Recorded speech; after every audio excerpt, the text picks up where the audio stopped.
Hello everyone, my name is John Paiva, also known as the Bible Agent, and right here I'm starting a new series talking about why God allows us to suffer. So everyone is going to go through suffering no matter who they are. A godly or ungodly person will suffer.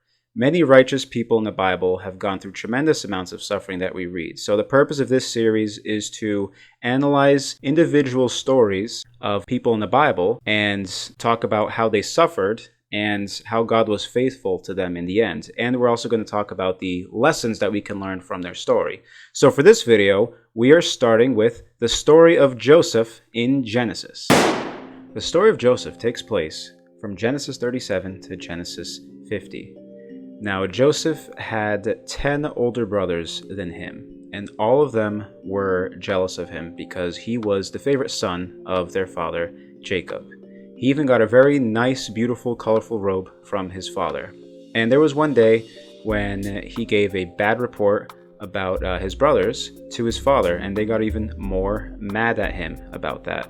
So much that they plotted to kill Joseph. Now, his oldest brother, Reuben, did try to save him by suggesting that they throw him into a cistern instead of outright killing him. So later on in the story, in Reuben's absence, Joseph ended up being sold into slavery. His brothers sold him to some Egyptian merchants, and he was brought to Egypt to be a slave. And then they took Joseph's robe that Jacob made for him. They covered it in sheep blood and showed it to Jacob, and he believed that Joseph had actually died. So then Joseph becomes a slave of a very high-ranking Egyptian named Potiphar, and he was very good at his work that Potiphar trusted him to be the supervisor of his entire household. Now, Potiphar's wife tried to seduce Joseph on the multiple occasions, and he continuously refused. He said it was a dishonorable thing, and he knew it was evil and did not want to dishonor his own master. So there was another attempt from Potiphar's wife yet again to seduce Joseph. She ended up grabbing the robe he had on. He ran away, she screamed, and then she falsely accused him of rape, which then resulted in Joseph going into prison. Now, God still blessed and remembered Joseph in prison, and Joseph was very good at interpreting dreams. Two of the prisoners that were with him had dreams, and he interpreted both of their dreams to them. And one of them remembered Joseph after he was released from prison and told Pharaoh that Joseph was able to interpret dreams. So then Joseph interpreted Pharaoh's dream, which was about a famine that was to come, and Pharaoh found favor in Joseph, and he even made him ruler over all of Egypt. And there was one day when Joseph recognized his brothers after years, and they didn't recognize him at the time.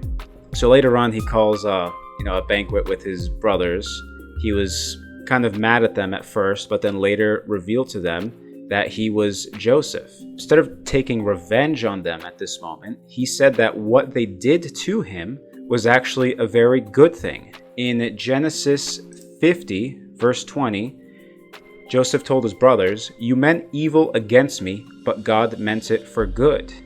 So the reason he said that was because if Joseph hadn't become ruler over all things in Egypt, he could not have saved his family, which he brought his entire family over to Egypt so they could be saved from the famine that was to come, and that was happening actually.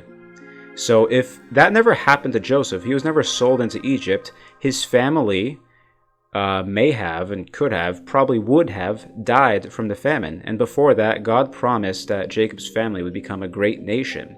So they persevered and they continued to live on in Egypt after that. So Joseph knew that the evil thing that his brothers did to him was actually a good thing in the long run because it was God's plan, and that God was faithful to him and to the entire family.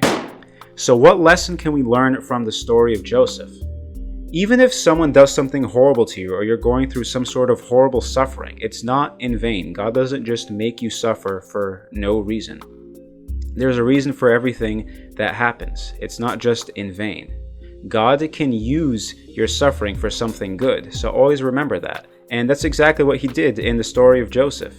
Joseph's suffering ended up being a huge blessing for his entire family. And every time we read this story, we can just remember that God is always faithful. God is never just going to abandon us. He's not going to just leave us to suffer for no reason.